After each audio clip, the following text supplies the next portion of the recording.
If this generation has showed us anything, it showed us that console manufacturers now have no problem making different SKUs going into the generation. For instance, at the beginning of this generation, there is the Xbox One, and then followed by the Xbox One S, and then after that, the Xbox One X.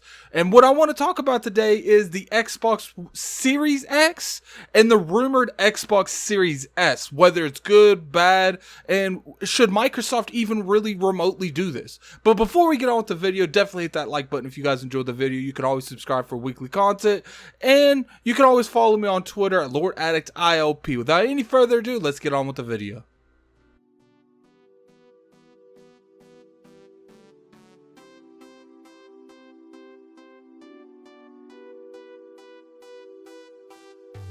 What's going on, you guys? Gaming Addict here, coming at you with another video.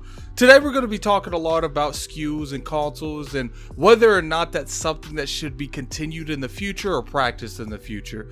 A lot of you probably have an Xbox One X.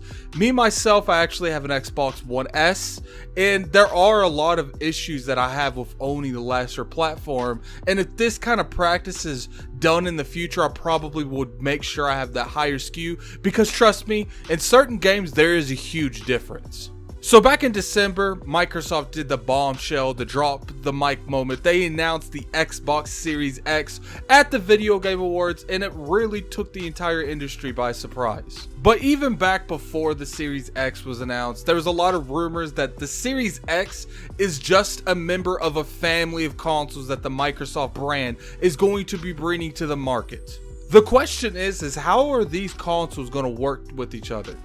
For instance, right now, currently, we have the Xbox One S and the Xbox One X. For the most part, they all play the same games. It's just the X plays games better and they look better. So the question is we're going to see the same practice carry on to next generation with the Xbox Series X and the rumored Lockhart, which a lot of people are referring to this as the Xbox Series S. I do think this is going to carry over to the next gen, and I think it's going to carry over to the next gen for multiple reasons. I think that Microsoft got destroyed last gen for a couple different scenarios that they do not want repeated going into next gen.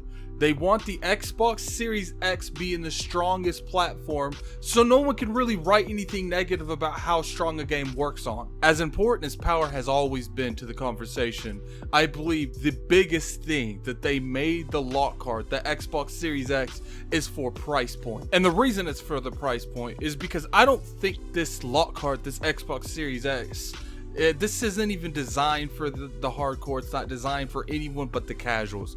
There are too many people out there that only buy Madden, that only buy 2K, they only buy Call of Duty.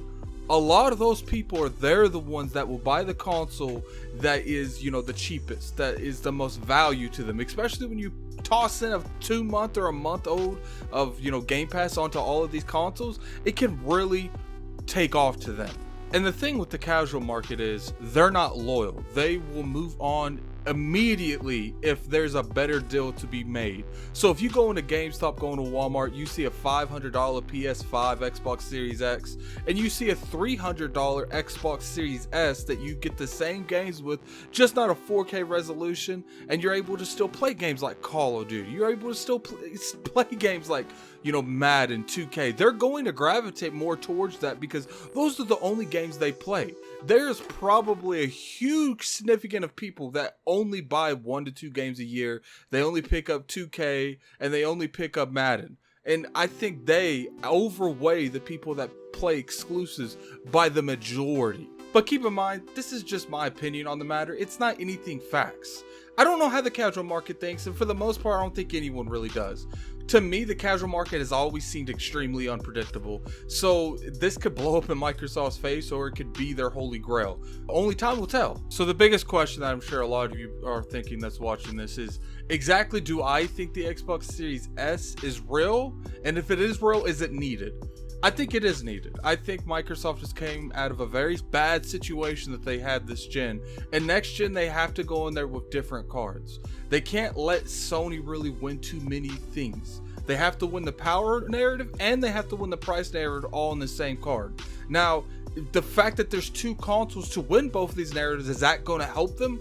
I don't know. I feel like that's a wild card. We'll have to see, because we've never been in that type of situation to see two different consoles go in two different price points the way it is.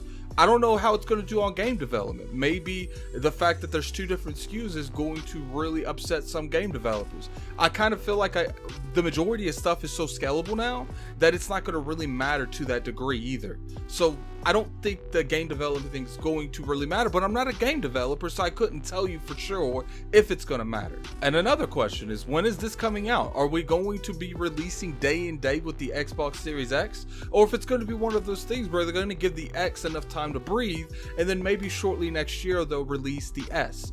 That's another question that I don't know at all, because they've been so secretive on the Xbox Series S that some people I know that have been very, very on board with this concept are starting to believe it doesn't even exist anymore. I believe the Xbox Series S definitely exists. I think that it's not going to come out the same year that the X comes out. I believe it's going to come out a couple months going into next year. That's just me. And I think that's one of the reasons they've been so quiet on this, is because right now the focus is on the Xbox Series X. That's the focus. That is the, I wouldn't even say the breadwinner, but it's most definitely the focus as of right now. Now, once the X comes out, or we're getting closer to the X release, then I'll think they'll announce the Xbox Series S. Right now, there's a rumor going on that it's going to be in August. I think that's a pretty decent date for that to happen. Now, they could announce in August that it's going to come out in like November or December, because they still want those holiday sales, and that would make sense too. To me, I think it would come out a little bit after the New Year's, but it's like I said, that's just my opinion. I have no inside sources. It just makes more sense to me. But tell me what you guys think. Put it in the comment section below.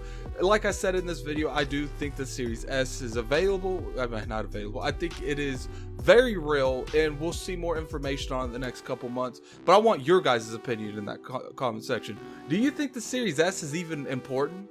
Do you think that making a console that's the strongest and then making a console that's the weakest but it's the cheapest is the correct move for Microsoft to make?